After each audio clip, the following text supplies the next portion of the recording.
Salut, je te souhaite la bienvenue sur la chaîne Histoire vraie de crime. Aujourd'hui, nous allons plonger dans une affaire troublante qui s'est déroulée en 2018 dans un quartier résidentiel paisible de Cleveland, dans l'Ohio. À première vue, rien ne laissait présager le drame qui allait bouleverser la communauté et révéler les sombres secrets d'une famille considérée comme exemplaire. Si tu apprécies ce récit et que tu veux soutenir mon travail, je t'invite à laisser un j'aime et à t'abonner à la chaîne, ça m'aiderait énormément. Au cœur de ce drame familial se trouve George Hamilton, un homme de 42 ans, marié et père d'une fillette de 9 ans prénommée Lily. Son épouse, Vanessa Hamilton, âgée de 34 ans, était plus jeune de presque 10 ans. Ils vivaient tous les trois dans une grande maison entourée d'un jardin parfaitement entretenu, où George aimait convier les voisins pour des barbecues et des soirées caritatives, projetant l'image d'un philanthrope attentif au bien-être d'autrui. De l'extérieur, il semblait former un trio idyllique. George était perçu comme un entrepreneur prospère, au charme indiscutable, Vanessa comme la femme aimante et dévouée, Lily comme une enfant talentueuse, passionnée par la danse et le dessin. Pourtant, derrière ces apparences reluisantes se cachait une réalité bien plus dure que personne dans le voisinage n'aurait osé imaginer. Vanessa, aux longs cheveux bruns souvent noués en un chignon strict, vivait sous un contrôle permanent. George, réputé pour sa générosité en public, se montrait dominateur au sein de son foyer. Peu à peu, il avait restreint la liberté de sa femme, la coupant de ses anciennes amies, surveillant ses dépenses et filtrant ses échanges sur les réseaux sociaux. Il justifiait cette surveillance étroite par le besoin de protéger sa famille. En privé, il pouvait se révéler violent, exigeant une obéissance totale. Lily, malgré son jeune âge, percevait la tension insidieuse qui régnait dans la maison. Elle n'avait pas le droit de s'exprimer librement et apprit vite à faire le moins de bruit possible pour éviter d'attirer l'attention paternelle. Ce climat oppressant n'était toutefois pas apparent au premier coup d'œil. Dans les dîners mondains, la petite fille souriait, d'un air souvent nerveux, tandis que Vanessa endossait le rôle de l'épouse, parfaite, silencieusement résignée à son sort. Les proches qui avaient pu remarquer le changement progressif de Vanessa ignoraient jusqu'où allaient les pressions que George exerçait sur elle. Certains amis, avant qu'elle ne perde tout contact avec eux, s'inquiétaient de la voir de plus en plus distante. Mais l'image d'une famille parfaite maintenue par George, couplée à son sens de la communication, rendait les suspicions difficiles à formuler. Pour beaucoup de gens dans ce quartier de Cleveland, les Hamilton incarnaient tout simplement la réussite sociale typiquement américaine, symbole de prospérité et de sécurité. Dans le jardin impeccablement aménagé, Lily jouait parfois seule avec sa peluche préférée, tandis que son père organisait des réunions d'affaires ou des œuvres caritatives. Ses subordonnés, happés par son aura de leader, n'auraient jamais soupçonné les fractures présentes derrière les volets clos. Le crime fut découvert un soir d'hiver glacial. George Hamilton fut retrouvé gisant sans vie sur le parquet ciré de la bibliothèque familiale, entouré de rayonnages de livres et d'un meuble ancien renversé. C'est l'un des voisins, alerté par un grand vacarme et par le fait que la porte d'entrée du domicile des Hamilton était entrebâillée, qui pénétra dans la maison pour découvrir l'horrible scène. Il appela immédiatement les secours et la police arriva sur les lieux peu après. L'agitation sur la petite avenue tranquille, les gyrophares et les uniformes, tout cela rompit brutalement l'ambiance feutrée de la nuit. Les gens, intrigués et effrayés, se regroupaient dans la rue malgré le froid, cherchant à comprendre ce qui se passait. Les enquêteurs, menés par un détective principal expérimenté, commencèrent aussitôt à prendre des photographies, à recueillir des indices et à circonscrire la zone, pour éviter toute contamination de la scène de crime. Lorsque le corps de George fut brièvement examiné, il apparut qu'il avait été tué par balle. Très vite, la présence d'une arme à feu dans la bibliothèque devint la pièce centrale du mystère, car aucune trace d'effraction n'avait été relevée sur les portes ni sur les fenêtres. Le mobilier était cependant partiellement renversé, comme s'il y avait eu une lutte ou une dispute avant le coup fatal. Dans le salon, quelques objets de décoration jonchèrent le sol, attestant que l'altercation ne s'était pas limitée à une seule pièce. Les équipes de police relevèrent des empreintes partielles sur le revolver, mais elles semblaient brouillées et difficiles à interpréter. Les murs de la maison étaient épais et isolaient bien le bruit, ce qui pouvait expliquer pourquoi la détonation n'avait pas été perçue immédiatement par le voisinage.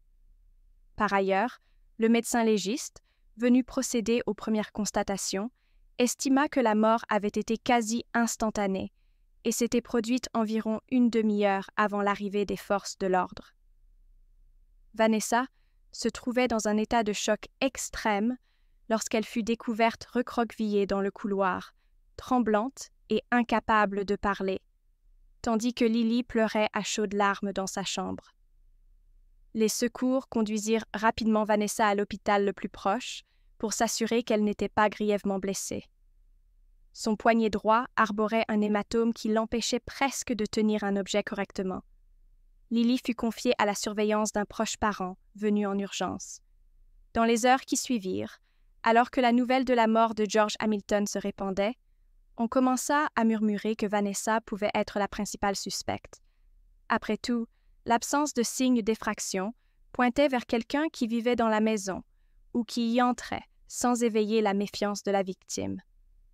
De plus, les tensions conjugales, que l'on commençait à évoquer à demi-mot, pouvaient constituer un mobile plausible.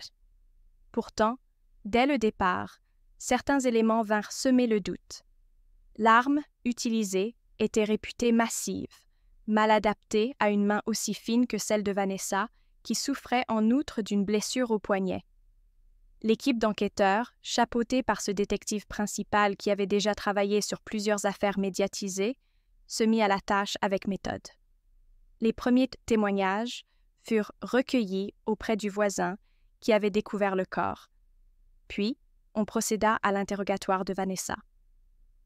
Dans un bureau à la lumière crue au sein du commissariat local, elle peinait à formuler la moindre phrase cohérente. Choquée par la tournure des événements, en larmes, elle répétait simplement qu'elle n'avait pas tiré et qu'elle ignorait ce qui s'était passé exactement. Les agents lui montrèrent plusieurs objets trouvés sur la scène, cherchant à détecter la moindre réaction. Ils demandèrent à la jeune femme pourquoi le revolver se trouvait dans la bibliothèque et quelle était l'origine de sa blessure au poignet. Vanessa expliqua dans un souffle que George gardait toujours cette arme dans un tiroir fermé à clé, soi-disant pour protéger la famille d'intrus potentiels. Selon elle, la dispute avait éclaté dans la soirée, et elle s'était défendue tant bien que mal contre la colère de son mari, jusqu'à ce qu'il la frappe suffisamment fort pour lui tordre le poignet. Après cela, elle ne se souvenait plus de rien. Cette version des faits, bien que poignante, restait incomplète. La police analysa la maison pièce par pièce. Dans la chambre de Lily, un enquêteur remarqua un téléphone dépassant du tiroir d'une commode. Il en fit part à un technicien spécialisé en informatique légale, qui découvrit que le petit appareil contenait des vidéos enregistrées plus tôt dans la soirée. Il paraissait étrange qu'une enfant de 9 ans ait pu filmer quoi que ce soit ce soir-là, mais ce fut précisément cette découverte qui allait bouleverser toute la direction de l'enquête. Les analystes extrairaient par la suite le contenu de la carte mémoire et découvriraient, sous les dessins collés sur une tablette appartenant à Lily, un enregistrement complémentaire.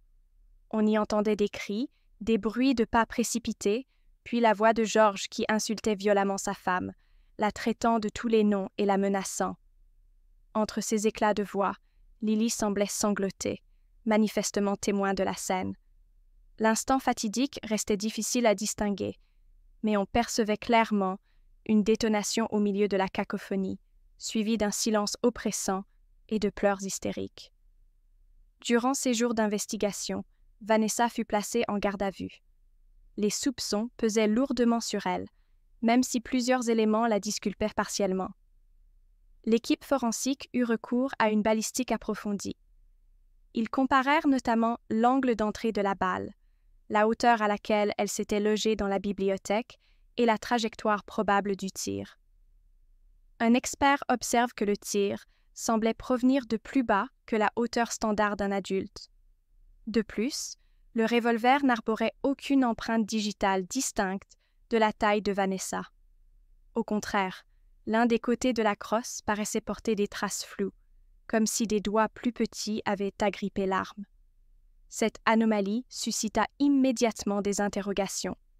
Les enquêteurs questionnèrent alors Vanessa sur la possibilité que quelqu'un d'autre, fût-ce un intrus, eût pris l'arme. Cependant, aucune preuve ne soutenait l'hypothèse de l'intrusion, et la maison était verrouillée de l'intérieur, à l'exception de la porte d'entrée, trouvée entr'ouverte par le voisin, ce qui avait eu lieu après le coup de feu. Pendant ce temps, Lily, hébergée temporairement chez un membre de la famille, fut interrogée par une professionnelle des services de protection de l'enfance dans un cadre adapté à son âge. La petite fille, les yeux rougis, se recroquevillait sur un fauteuil, serrant son doudou contre elle. Peu à peu, de manière douce et progressive, elle expliqua qu'elle avait souvent peur de son père lorsque celui-ci se mettait en colère. Elle avait déjà vu ses parents se battre, mais jamais la situation n'avait semblé aussi grave que ce soir-là. Elle raconta que sa mère avait poussé un cri et qu'elle avait cru voir George lever le poing comme pour frapper encore. Animée par la panique, Lily s'était précipitée dans le couloir avant de se souvenir de cette arme qu'elle avait aperçue un jour dans la bibliothèque. Elle disait que la maison résonnait de menaces et qu'elle n'avait pas conscience du danger réel associé à cette arme, seulement l'idée floue qu'elle pourrait faire peur à son père. Lorsqu'elle entra dans la bibliothèque, George aurait tenté de lui arracher le pistolet des mains. C'est alors que Lily, prise de panique, aurait appuyé accidentellement sur la détente. Terrifiée, elle aurait lâché l'arme, incapable de comprendre ce qu'elle venait de provoquer. L'enquête confirma bientôt que la vidéo découverte sur son téléphone soutenait en grande partie ce récit, bien qu'elle fût incomplète et emplie de cris confus. On distinguait néanmoins la voix affolée de la fillette. Ces révélations causèrent un choc immense parmi les enquêteurs et suscitèrent un émoi considérable dans la communauté. Très vite, les médias locaux s'emparèrent de l'histoire, diffusant l'image autrefois bien entretenue de la famille Hamilton et la confrontation troublante à la réalité du huis clos qu'ils vivaient. Des voisins, scandalisés, témoignèrent anonymement, racontant avoir parfois entendu des disputes étouffées à travers les murs de la propriété. D'autres se disaient incrédules, soulignant à quel point George Hamilton était serviable et aimable en société. À mesure que les analyses balistiques confirmaient l'angle du tir et l'empreinte partielle, plus petite sur la crosse, la thèse selon laquelle Lily avait déclenché le coup mortel, involontairement et dans un geste de panique, se précisait. Le procureur chargé de l'affaire dut alors déterminer si des charges allaient être retenues contre la fillette ou contre Vanessa. La situation était sans précédent pour beaucoup dans le système judiciaire local qui se retrouvait à examiner les responsabilités dans un cadre de violence domestique. À l'issue de l'instruction, la conclusion fut que Lily n'avait pas la maturité ni l'intention criminelle nécessaire pour être légalement poursuivie. La vidéo montrait clairement qu'elle avait agi sous la menace d'une situation terrifiante, cherchant maladroitement à protéger sa mère. Quant à Vanessa, son rôle souleva d'autres questions. Avait-elle incité sa fille à commettre l'irréparable? Avait-elle elle-même tenté de se défendre pour ensuite laisser Lily porter la culpabilité? Après un examen psychologique, il apparut qu'elle était une victime de violences conjugales prolongées et qu'elle avait subi un isolement extrême, l'empêchant de demander de l'aide ou de fuir. Les experts en santé mentale soulignèrent combien George imposait un cadre oppressant, contrôlant chaque recoin de la vie de sa femme et de sa fille. Les séquelles psychologiques sur Vanessa étaient évidentes et elles montraient les signes d'un stress post-traumatique avancé. Lorsque l'affaire parvint devant le tribunal, un débat passionné s'engagea entre le procureur et l'avocate de la défense. D'un côté, l'accusation cherchait à démontrer que, même si Lily avait appuyé sur la détente, la mère aurait pu intervenir pour l'en empêcher ou signaler la situation aux autorités bien plus tôt. De l'autre côté, la défense exposait sans relâche l'historique d'abus, corroborée par certains rapports médicaux et des témoignages d'anciens amis de Vanessa. Les jurés, confrontés à cette histoire mêlant tragédie familiale et homicide involontaire, durent examiner des preuves vidéo, des témoignages de professionnels et des éléments médico-légaux complexes. Pendant les audiences, Lily ne fut pas contrainte de comparaître en public. Son témoignage fut enregistré à huis clos, en présence d'experts spécialisés, afin de la protéger du regard des médias et de l'atmosphère pesante de la salle d'audience. Son récit, poignant, décrivait son incompréhension et sa terreur face à l'attitude de son père, ainsi que le choc d'avoir tenu une arme à feu. Quant à Vanessa, elle se présenta au tribunal, le visage pâle et marqué par l'angoisse. Son poignet blessé était encore bandé, et elle gardait les yeux baissés lorsqu'elle répondait aux questions du juge. Dans ses dépositions, elle expliqua avoir tout fait pour protéger Lily, qu'elle n'aurait jamais souhaité la mort de George, malgré la colère et la peur qu'il lui inspirait. Elle évoqua également les nombreuses fois où elle avait voulu partir, mais n'avait pas pu. Sans ressources financières propres, sans soutien, avec une fille encore très jeune, elle se sentait prisonnière. Son univers s'était réduit à la maison et à la volonté de son mari. La présentation de l'enregistrement de Lily fut un moment fort du procès. Le silence tomba dans la salle lorsque l'on entendit, sur un fond de cris, la voix de la fillette et celle de George. Puis, la détonation retentit. Brève, suivie de l'effondrement de George et des sanglots paniqués. Certains jurés baissèrent les yeux, émus par la détresse palpable qui émanait du document. Le témoignage du médecin légiste confirma que la balle était partie d'une hauteur plus basse et que la blessure mortelle concordait avec la trajectoire d'un tir d'enfant ou d'une personne très petite n'ayant pas pleinement conscience de la puissance de l'arme. Finalement, l'issue du procès refléta la complexité de ce dossier. Aucune charge pénale n'était retenue contre Lily. Vanessa, quant à elle, fut reconnue coupable d'homicide involontaire sur le fondement que son inaction prolongée face à la situation violente avait indirectement contribué à la tragédie. Néanmoins, le juge, prenant en compte l'expertise psychiatrique et le contexte de violence conjugale, réduisit considérablement la peine. Elle dut suivre un programme de réinsertion et de soins médicaux plutôt qu'une longue incarcération. L'affaire Hamilton marqua profondément l'opinion publique. Dans le voisinage, les gens se remirent en question. Comment avaient-ils pu ignorer les cris parfois étouffés, la tristesse dans le regard de Vanessa, la nervosité de Lily? Plusieurs associations de défense des femmes victimes de violences domestiques se mobilisèrent pour faire entendre leur voix. Elles mirent en avant l'importance de détecter plus tôt ces signaux de détresse et d'agir avant qu'un drame ne se produise. À travers la presse, les détails intimes de la vie des Hamilton furent disséqués, suscitant autant de compassion que de critiques acerbes à l'encontre des témoins qui auraient pu intervenir. Les responsables de la police locale reconnurent la nécessité de proposer une meilleure formation à leurs agents sur les signes annonciateurs de la violence intrafamiliale, tandis que les résidents du quartier réalisèrent que même les plus belles maisons pouvaient abriter de terribles secrets. Après l'annonce du verdict, Vanessa entama un long chemin de reconstruction psychologique. Elle fut autorisée à reprendre la garde de Lily sous la supervision de travailleurs sociaux. L'enfant commença un suivi thérapeutique pour apprendre à gérer le traumatisme d'avoir involontairement ôté la vie de son père.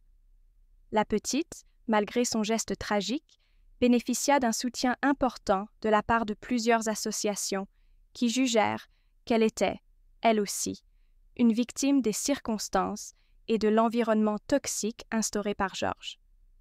Peu à peu, la fillette se remit à dessiner, cherchant parfois à exorciser ses peurs à travers des images sombres dont les psychologues surent décrypter la violence intérieure.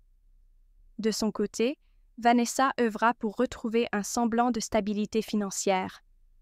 Avec l'aide de quelques proches et d'instances sociales, elle put quitter la maison de Cleveland et s'installer dans un logement modeste, mais plus serein. D'un point de vue légal, l'affaire continua de résonner dans le milieu judiciaire, comme un exemple marquant de la difficulté de démêler l'intention criminelle, la légitime défense et la violence conjugale. Le procureur, interrogé par la presse, rappela que le cas de Lily avait été traité avec le maximum de précaution, étant donné son âge et la terreur qu'elle avait subie. À travers le pays, on reparla du rôle des armes à feu dans les domiciles et de la responsabilité de chaque propriétaire de s'assurer qu'un enfant n'y ait jamais accès. Dans les mois suivant le procès, des groupes communautaires initièrent des campagnes de sensibilisation sur le stockage sécurisé des armes, soulignant qu'un simple verrou ou un coffre adapté pouvait empêcher ce genre de drame. Par ailleurs, de nombreuses personnes prirent conscience du pouvoir de la domination psychologique qui peut pousser les victimes à des comportements irrationnels de survie et réduire leur aptitude à demander de l'aide. Les répercussions morales et émotionnelles s'étendirent au-delà du cercle familial. Les collègues de George, qui le voyaient comme un homme charismatique et généreux, ne comprenaient pas comment ils avaient pu être bernés ou aveuglés par cette façade impeccable.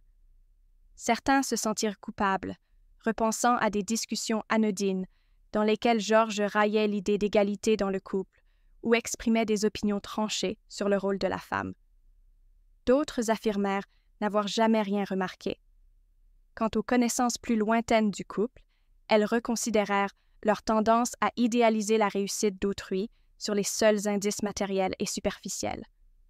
La maison cossue, la belle voiture, les soirées de bienfaisance, tout cela masquait un univers fait de manipulation et de sévices.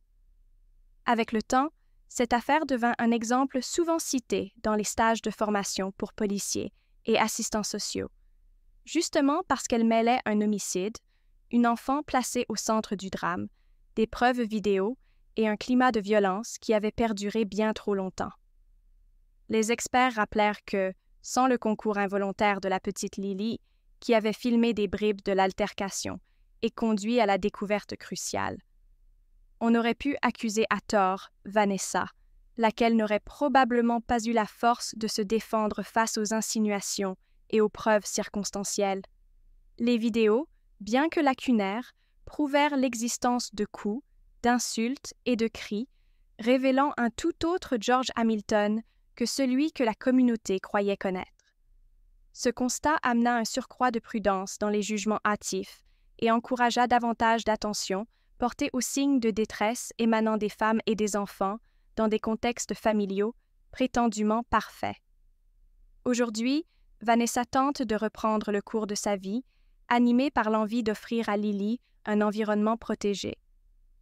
Malgré son sentiment de culpabilité, elle progresse dans sa thérapie et s'investit dans des programmes de prévention contre la violence domestique, désireuse de transformer son expérience en message d'espoir pour d'autres femmes. Lily, quant à elle, a grandi en portant un lourd secret. Elle sait que son geste fut l'élément tragique qui mit un terme aux souffrances de sa mère, mais elle doit aussi porter le poids de la mort de son père. Petit à petit, elle apprend à surmonter ses cauchemars. L'enregistrement trouvé sur son téléphone, longtemps scellé dans les preuves, demeure pour elle un souvenir trop douloureux. Elle se confie régulièrement à sa psychologue, qui l'encourage à continuer la danse et le dessin, ces activités capables de la reconnecter à son enfance. Pour ma part, je reste bouleversée chaque fois que je repense à ce cas. Au-delà du scandale et de l'attention médiatique, l'histoire des Hamilton nous rappelle à quel point la façade d'une famille peut être trompeuse et à quel point il est urgent de repérer, d'écouter et d'accompagner les victimes de violences conjugales. À travers cette affaire, on voit combien un enfant peut être impliqué malgré lui, devenu l'acteur d'un drame qui le dépasse et qui le marquera pour toujours. Je te remercie de m'avoir suivi jusqu'au bout de ce récit. J'espère sincèrement que cette histoire, aussi tragique soit-elle, permettra de sensibiliser chacun et de briser le silence dans les situations semblables. Je t'invite à explorer mes autres vidéos si tu souhaites découvrir plus de récits et d'analyses autour de la justice et des enquêtes criminelles. je te promets de continuer à présenter des affaires marquantes afin que nous comprenions mieux les rouages de la criminalité réelle. Enfin, n'hésite pas à partager ton ressenti en commentaire. Cela m'encourage à approfondir ces histoires et à rendre hommage aux victimes qui se cachent derrière chaque dossier.